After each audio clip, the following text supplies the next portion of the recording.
अगर हम आज प्रधानमंत्री से ये सवाल कर देते हैं कि आपने बड़ा उम्मीद से बोला था कि हमारे यहाँ 100 स्मार्ट सिटी होंगी, मेरा मुजफ्फरपुर, पटना, भागलपुर स्मार्ट सिटी होने वाला, नहीं हो पाया, गंगा साफ नहीं हो पाई, महंगाई कंट्रोल नहीं हो पाया, किसानों की इनकम डबल नहीं हो पाई, तो लोग ये नहीं पूछते कि आप जो पूछ रहे हैं वो गलत है, आप ये कहते क्यों पूछ रहे हो।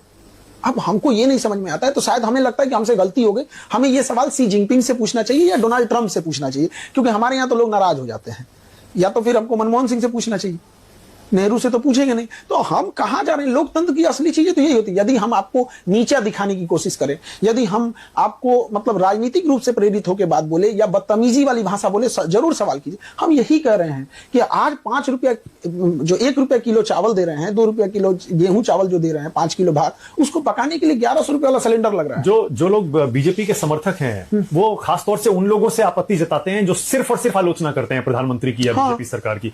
तो क्या आप कुछ बातों पर प्रधानमंत्री को अच्छा भी मानते हैं, बीजेपी सरकार को अच्छा भी मानते हैं? उनकी 70% चीजें ठीक है, बट 30% जो मूलभूत समस्या है, एजुकेशन पे कुछ नहीं किया उन लोगों ने। मेडिकल में आप देखिए, एम्स खोल देने से नहीं होता। आप अगर आपके हार्ट में, अभी मेरे यहाँ एक बच्ची है नीचे बैठी होगी आपको, उसके हार्ट में 3 सुराख है, पटना एम्स में इलाज नहीं हो सकता है, काहे को खोले एम्स? झुझुना थमा दिए हैं आप।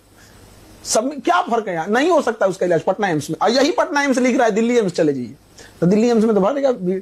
तो एम्स जो स्थापित किया गया, आप उसकी स्थिति देखिए। तो कौन कौन से मुद्दों पर आपको लगता है कि काम नहीं हुआ? एजुकेशन से 30% जो आपने कहा ना, कौन कौन से? एजुकेशन हो गया, और एजुकेशन पे कोई काम नहीं हुआ, महंगाई रिलेटेड चीजें नहीं हुई। मेडिकल इंडस्ट्री में आप देखिए, आज भी हमारे पास विदेशों से MRI machine, CT scan machine, ये सारी मशीनें विदेश से आती है, हमारे यहाँ बनता नहीं है। एटलीस्ट निर्मला सीतारमन से कहिए कि कम से कम उस पर टैक्स मत ले।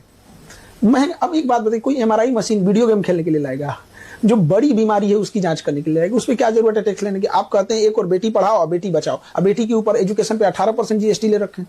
वो आप सिनेमा देखने जाइए, 18% GST। अब मेरे यहाँ पढ़ने आइए, 18% GST। मतलब हमारे वित्त मंत्रालय के अधिकारियों और वित्त मंत्री के नजर में सिनेमा देखना और पढ़ना बात बराबर ही है।